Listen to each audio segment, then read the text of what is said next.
Après avoir suivi le parcours d'Israël depuis l'oppression en Égypte, la délivrance miraculeuse, l'alliance au Sinaï, la révélation du caractère de Dieu, nous avons vu comment le peuple de Dieu, depuis la semaine dernière, a été invité à entrer dans une relation profonde avec l'Éternel. Et nous avons vu que malgré les période de difficulté, d'infidélité, Dieu est toujours resté fidèle. Et c'est justement cette présence de Dieu parmi les siens qui est au cœur, en fait, de cette leçon intéressante de ce trimestre. Et c'est ce que nous allons découvrir aujourd'hui, comment Dieu a manifesté sa présence parmi son peuple à travers la présence, la construction du tabernacle. Nous allons ensemble étudier cette leçon avec nos habitués du plateau. Il s'agit de Léonie, bienvenue. Merci. Bonjour, et il s'agit d'Alexis, bienvenue parmi nous. Et donc, nous allons tout de suite commencer avec la première question. Pourquoi Dieu a demandé la construction du tabernacle après la libération d'Égypte et après ce parcours-là? Dieu demande à son peuple de construire un tabernacle parce que Dieu veut habiter avec son peuple. Il veut être au milieu de son peuple. Et donc le tabernacle ici symbolise la présence de Dieu, la présence du Dieu au sein de son peuple, parmi son peuple. Le tabernacle est un refuge spirituel pour le peuple. Le tabernacle traduit l'adoration, c'est le lieu d'adoration permanent parce que Dieu veut interagir avec son peuple, il veut habiter avec eux. Merveilleux, oui, Léonie. Oui, comme le frère Alexis l'a si bien dit, vous vous souvenez qu'au désert, il y a eu un incident. Ils ont dit, on ne voit pas ce Dieu-là. Et ils se sont fait un Dieu qu'ils voient. Tout à fait, tout à fait. L'incident du veau d'or. Voilà. Oui. Et en effet, parce qu'au début, c'est Moïse seul qui a vu la manifestation de Dieu. Donc, eux, ils se sentent, je pense, éloignés. Il a plu à Dieu de dire, je vais rester au milieu d'eux. Maintenant, le tabernacle, là, c'était le lieu d'adoration de ce Dieu-là. Et à partir du tabernacle, il régissait la façon de l'adorer. Parce qu'il imposait maintenant la façon à Israël d'adorer le Dieu qu'ils disent qu'ils ne connaissent pas. Maintenant, il y a un tabernacle, il y a le témoignage de sa présence là-bas. Tout le peuple voyait. Ce n'est plus seul Moïse qui le voit. Et on sait que sur le tabernacle, il y avait en permanence une grande nuée. Donc tout le monde voyait maintenant la présence de Dieu. Voilà le Dieu qu'il voulait voir, qui est venu habiter au milieu d'eux. Et ça, c'est le dessein de Dieu. Il a toujours cherché une façon de se rapprocher de nous. Effectivement, le Dieu d'Israël, c'est un Dieu de relations.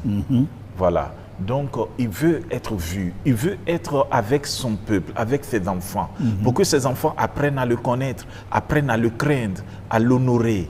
Et lui, en retour, il veut les bénir. Il veut être avec eux. C'est merveilleux de comprendre. Donc il les libère, en un mot, il les libère de l'esclavage, il les amène dans le désert et il veut être avec eux. Et ainsi, ça les servir d'exemple pour le monde, n'est-ce pas? Tout à fait. Alors, maintenant, entrons dans les détails. Alors, comment ça se passe de manière pratique, la réalisation de ce projet de construction, n'est-ce pas?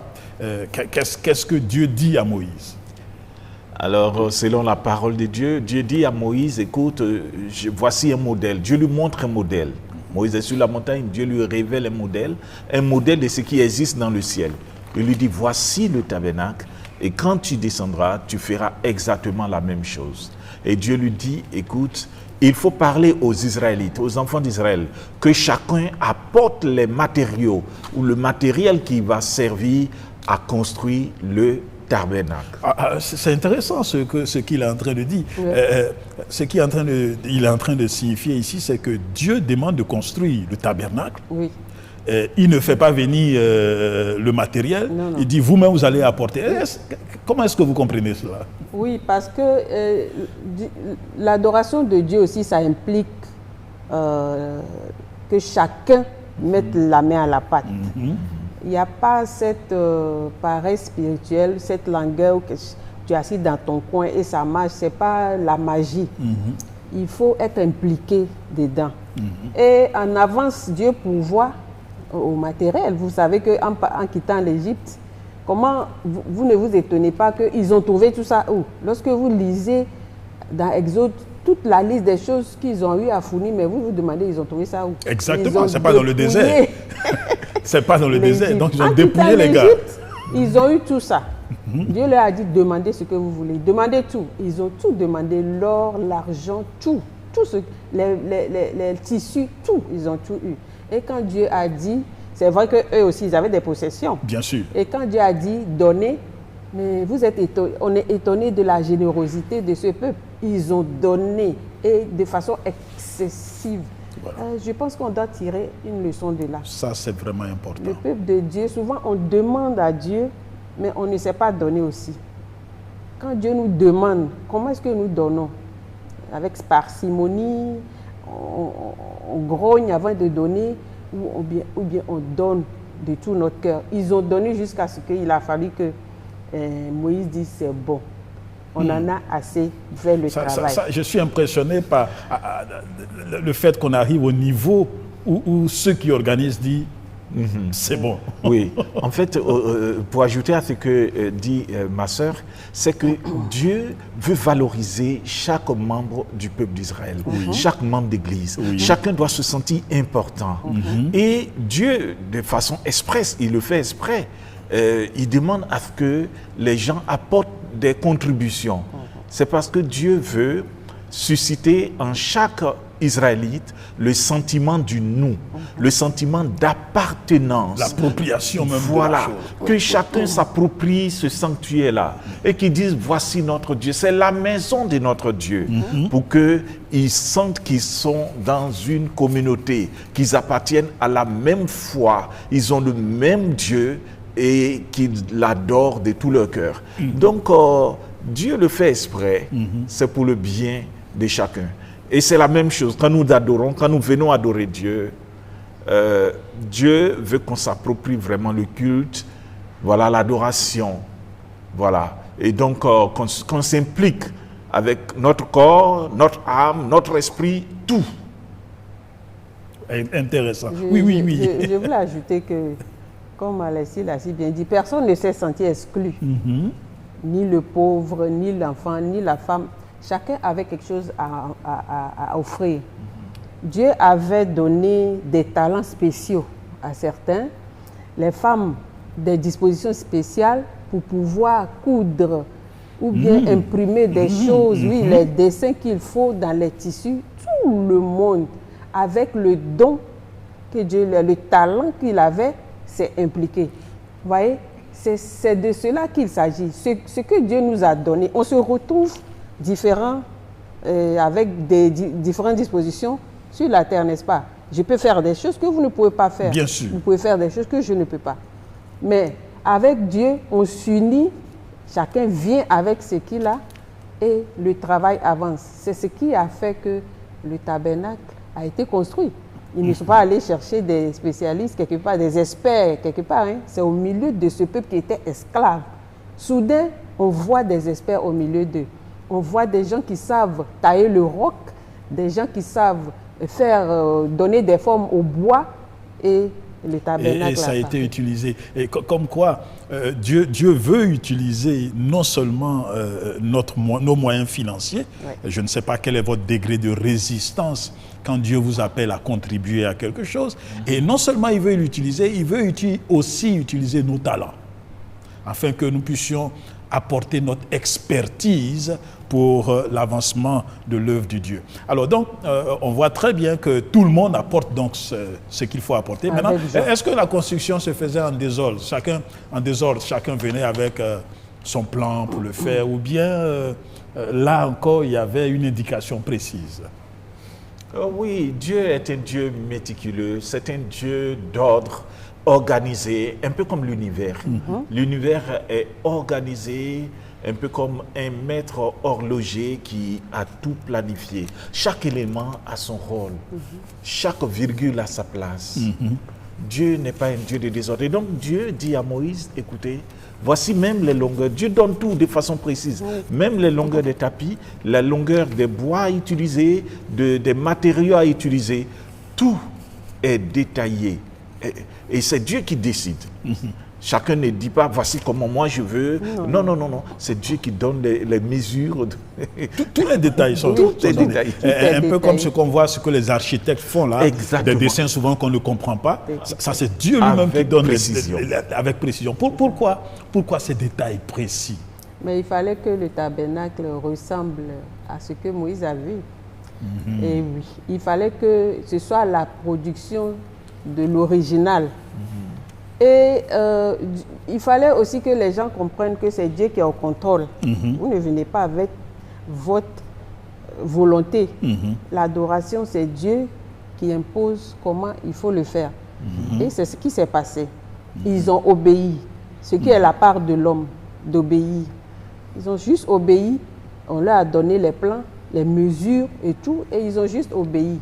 Et c'est ce qui s'applique à nous aussi. Exactement. Oui. Ça s'applique à nous parce que y a certaines personnes qui pensent que parce qu'ils ont donné beaucoup, ce sont eux qui doivent maîtriser tout ce qui doit être fait. C'est pas parce que j'ai donné, mais en fait, c'est Dieu qui est maître de la chose. Alors, le tabernacle donc est construit. Et comment est-ce qu'il est? Comment en général, on va parler dans les détails de mesure, mais quels étaient les compartiments en fait? Comment c'était le tabernacle? Le tabernacle est constitué, on pourrait dire, de 3 compartiments. Oui. Il y avait d'abord la cour, il y avait la clôture donc qui délimitait. Oui. Voilà la cour qu'on appelle le parvis. C'est ça.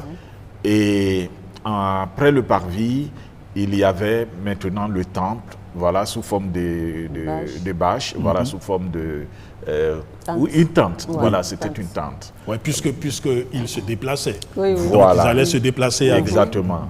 Et il y avait beaucoup de barres qui soutenaient voilà, cette construction-là. Et c'était avec des tapis, voilà, des tapis qui étaient artistiquement décorés et tout était vraiment précis. Et le temple était divisé en 2. Il y avait la première partie qu'on appelait le lieu saint et le lieu très saint, c'est la deuxième partie, là où se trouve l'arche de l'Alliance. Il y avait une arche qui a été conçue, fabriquée avec du bois d'acacia, recouvert d'or, voilà, d'or pur, avec le propitiatoire au-dessus, c'est comme un couvercle qui était au-dessus, et il y avait aussi des chérubins, des anges qui étaient dessinés à chaque côté, voilà, de l'arche de l'Alliance. Intéressant. Alors peut-être qu'on va voir un peu ce qui se trouvait dans ces compartiments que vous avez si bien mentionné. Vous avez dit qu'il y avait la cour qu'on appelait le parvis. Qu'est-ce qu'il y avait dans cette cour-là? Je pense qu'il y avait la cuve des ablutions dont on parle. Avant de rentrer dans le lieu saint, le sacrificateur qui avait accès à cet endroit chaque jour devait se laver. Parce que Dieu a dit, je suis saint, soyez saints. Vous ne venez pas devant moi avec tel que vous êtes. C'est vrai que cette sainteté était physique, mais ça représentait la sainteté de Dieu. Et donc le sacrificateur se lavait les pieds, les mains pour se purifier, comme on dit, avant de se présenter. Intéressant. Donc il y avait cela. Et pour arriver là, il y avait même le sacrifice aussi, qui était fait sur un animal. Oui, il y avait l'autel, dans le parvis toujours, il y avait l'autel des sacrifices. Oui. Où il y avait permanemment du feu. Et Dieu a dit à Israël, il a dit aux enfants d'Israël qu'ils feraient 2 offrandes chaque jour. Ce sont des agneaux d'1 an. Voilà, un le matin et puis l'un l'après-midi, entre les 2 soirs, autour de 15 heures. C'est ça. Voilà, donc il y avait ça. Et donc là, c'était là que le peuple venait pour commencer. Voilà. Et quand il finissait là, n'est-ce pas, qui entrait dans le lieu saint? Le souverain sacrificateur. OK. Il avait la lourde charge de prendre le sang de l'agneau et de rentrer dans le lieu saint. Ok. Où il y avait l'autel du parfum, où il y a les chandeliers et puis la table des propositions, des pains de proposition. Oui. Il devait répandre le sang sur l'autel. Et là, nous savons que l'autel du parfum représentait la prière. Parce qu'il y avait un parfum spécial aussi qui avait été conçu, avec des mesures spéciales. Et avec l'interdiction au peuple de reproduire quelque chose comme ça. Oui, parce que le Seigneur disait, si quelqu'un le fait, il serait puni de mort. Il serait puni d'abord. Et donc cela représentait la prière du prêtre qui montait vers le Seigneur avec l'offrande qui était faite. Et tout cela nous dirigeait vers l'adoration, mais vers l'œuvre du Seigneur Jésus-Christ. Tout à fait. Tout à fait. Merveilleux, merveilleux. Donc là, le sacrificateur, n'est-ce pas? Et là, c'était tous les sacrificateurs qui pouvaient entrer dans ce lieu-là pour faire ce travail-là. Et donc, on arrivait dans le lieu saint. Et vous avez mentionné tout à l'heure, d'ailleurs, vous avez donné les éléments. Il y avait maintenant le lieu très saint. Et là, c'était seulement qui entrait? Le souverain sacrificateur. Le souverain sacrificateur. Une fois par an. OK. Voilà. Et donc c'était donc tout un système mis en place par Dieu. Et si vous êtes intéressé, n'est-ce pas, à comprendre réellement le sens de tous ces détails-là, contactez-nous et nous allons vous expliquer, parce que c'est toute une étude, tout ce qui se faisait là, toute une étude importante. Mais vous l'avez dit, c'était en préfiguration, n'est-ce pas, de Jésus-Christ. Oui, effectivement, comme on l'a dit tout à l'heure, le souverain sacrificateur entrait une seule fois l'année dans le lieu très saint, au jour des expiations. Oui. C'est le grand jour de la purification, c'est le jour du jugement, le jour où Dieu devait effacer tous les péchés du peuple. C'est-à-dire que, quelque part, le sacrificateur portait sur lui, c'est comme il portait les offenses du peuple et il rentrait dans le lieu très saint, avec le sang, dans l'optique de présenter tout cela à Dieu qui était dans le lieu très saint. Et donc, quand il mettait le sang, c'était pour purifier, pour pardonner tous les péchés qui ont été commis par les Israélites. Et ce jour-là, chacun confessait ses péchés, chacun se repentait. C'est un jour de renouveau, c'est un jour de confession publique. C'est un jour de jugement pour le peuple de Dieu. Dieu donnait l'occasion de repartir, à chacun de repartir à zéro. Et quand le souverain sacrificateur ressortait vivant de cet endroit-là, tout le monde avait l'assurance d'avoir été pardonné, acquitté de ses péchés. Et puis la vie reprenait. Dieu, c'est le Dieu de la deuxième chance. De la deuxième chance. Il est merveilleux. Et donc c'était la démonstration, n'est-ce pas, de cette deuxième chance. D'ailleurs, vous avez dit tout à l'heure, quand vous parliez des éléments, vous aviez parlé de l'arche de l'Alliance et de ce qu'à l'intérieur de l'arche de l'Alliance, n'est-ce pas, il y avait les commandements dont nous avions parlé dans la leçon. Qu'est-ce que cela peut bien vouloir signifier, que les commandements soient au cœur même du lieu très saint? Les commandements, c'est la volonté de Dieu. C'est ce que Dieu attend de nous. Mais nous avons transgressé. Nous n'avons pas fait exactement ce qu'il dit. C'est pour ça qu'on vient avec du sang, pour que nos péchés soient pardonnés. C'est aussi le jugement. Parce que le jugement, c'est par rapport à la loi. À la justice, il y a la loi. Le juge ne prononce pas la condamnation de quelqu'un sur un coup de tête. Voilà. Ou bien non, il a rêvé, il pense que ce gars-là doit prendre 10 ans de prison. Non, c'est pas ça. Mais il y a la loi, c'est déjà écrit que pour tel crime, il te faut 10 ans. Et les 10 commandements sont là pour ça, pour nous rappeler que telle chose, c'est mauvais. Mais ce qui est intéressant dans cette cour de jugement, c'est que nous avons le sang de l'agneau qui pardonne, qui ôte le péché du pécheur qui reconnaît qu'il a transgressé justement ses commandements. Waouh, c'est super. Alors revenons à la construction. Parce que là, c'est tellement passionnant qu'on risque de passer le temps à expliquer comment les choses se passent. Ils construisent donc le tabernacle, ils mettent tous les éléments, ils obéissent à tout ce qui fait être construit, etc. Et tout est fini. Et quand ils ont fini de construire, qu'est-ce qui se passe qui montre vraiment que Dieu agrée? Eh bien, avec les premiers sacrifices, on voit la manifestation de Dieu. Waouh! Oui. Le temple fut rempli de la gloire de Dieu. Wow. Pour dire que Dieu a agréé ce qui a été fait. Ce qui a été fait lui convient bien. Et c'est là sa manifestation, la gloire montre aux Israélites qu'il est descendu maintenant. Et il est présent. Oui, dans ce temple. Et c'est devenu, c'est un sujet de foi aussi. Hein. C'est vrai que c'est réjouissant, mais c'est un sujet de foi aussi. Pourquoi? Parce qu'on pouvait tomber raide mort en même temps. Hein.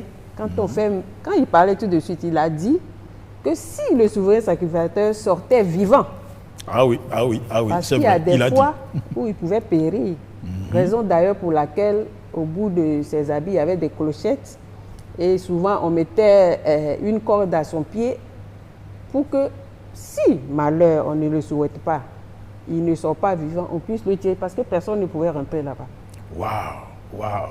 Et donc, ça devait être impressionnant, n'est-ce pas, de voir là, au milieu du camp, un signe visible qui montre la présence de Dieu. Oui, depuis le début de l'humanité, quand Dieu a créé Adam et Ève, Dieu a toujours désiré être au milieu de son peuple. Oui.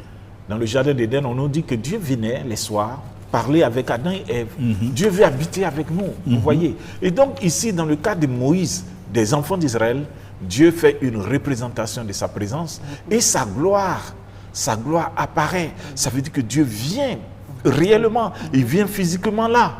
Même s'il est invisible, mais au moins il y a des manifestations physiques à travers la fumée qui émane de sa gloire. Les gens parlent de sa Shekinah, la Shekinah de Dieu, cette lumière éblouissante, cette fumée qui auréole cet endroit-là.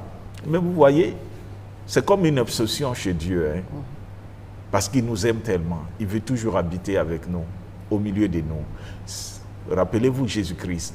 Comment on l'appelle? Emmanuel, qui signifie Dieu avec nous. Et quand vous lisez l'Apocalypse, le dernier livre de la Bible, on nous dit que le tabernacle de Dieu, Dieu sera le tabernacle dans la ville sainte. Dieu lui-même, son trône, il va descendre dans la cité, la ville sainte. Il va demeurer avec les hommes. Dieu veut toujours habiter avec nous. Il nous aime. Il nous aime. Et parce que nous sommes ses enfants. C'est un Dieu responsable. Il ne nous a jamais rejetés. Il ne nous a jamais abandonnés. Donc c'est vraiment merveilleux, les leçons que nous pouvons dégager de cette leçon. Oui, allez-y. Oui, je voulais dire qu'il a essayé à plusieurs reprises d'ailleurs de se manifester aux enfants d'Israël. Mais les premières fois, ils ont eu peur. Vous vous souvenez quand il a dit à Moïse, rassemble les enfants, je vais leur parler. Exactement. Ils ont fui. Il dit non, Tom, il faut parler à ton Dieu, il va nous tuer, c'est trop. Mais cette fois-ci, il est revenu sous la forme de nuée. Et on nous a dit que durant tout leur pèlerinage, il était là.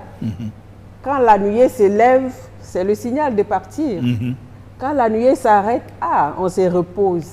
La nuit, cette nuée devient du feu autour d'eux. Ça les réchauffe, ça chasse les animaux sauvages, ça les éclaire.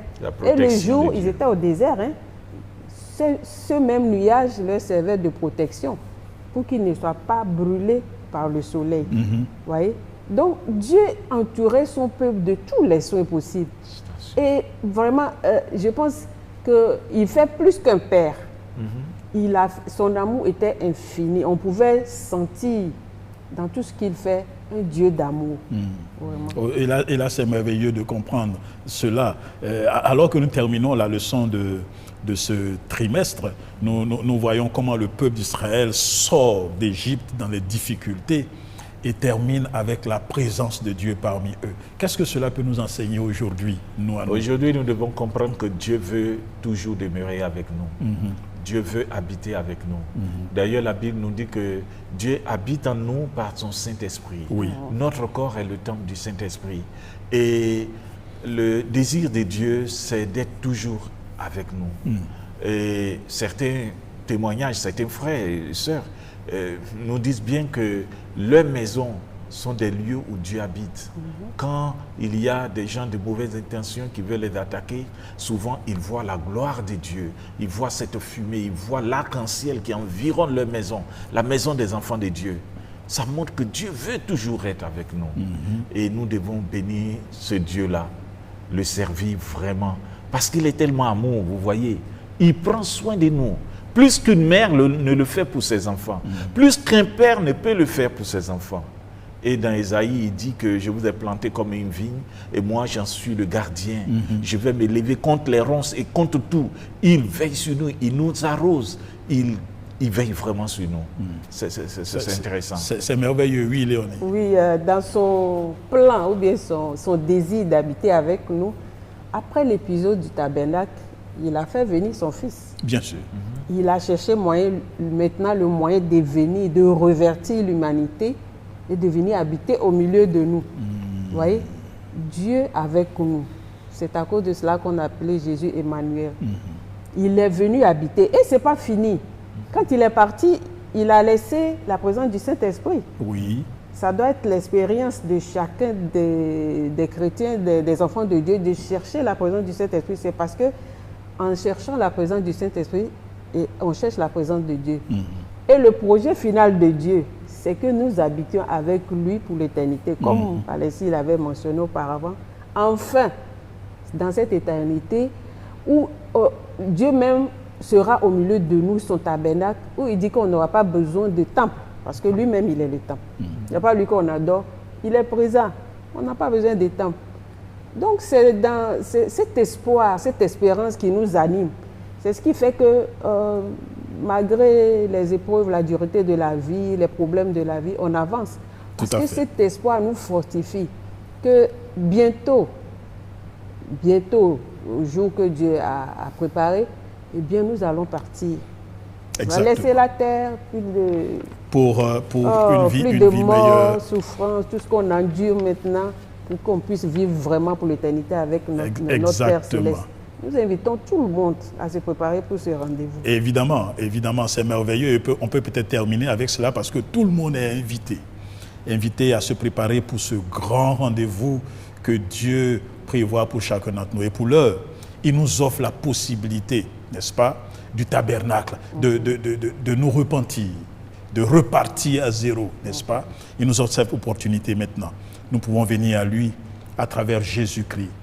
Nous pouvons venir à lui à travers le pardon de Jésus et décider, n'est-ce pas, de manifester, d'accepter sa présence dans notre cœur. Et s'il manifeste sa présence dans notre cœur, c'est que nous avons acquis notre ticket pour le royaume céleste. Amen. Que Dieu nous aide afin que nous puissions atteindre ce niveau. Nous allons prier ensemble pour terminer. Merci. Notre Seigneur, notre Dieu, merci pour ton amour, merci pour ta bonté, merci pour ta présence. Que cette présence se manifeste dans la vie de chacun d'entre nous, afin que nos cœurs soient élevés jusqu'au jour où tu reviendras. Merci et bénis chacun d'entre nous au nom de Jésus. Amen. Amen. Merci et à la prochaine.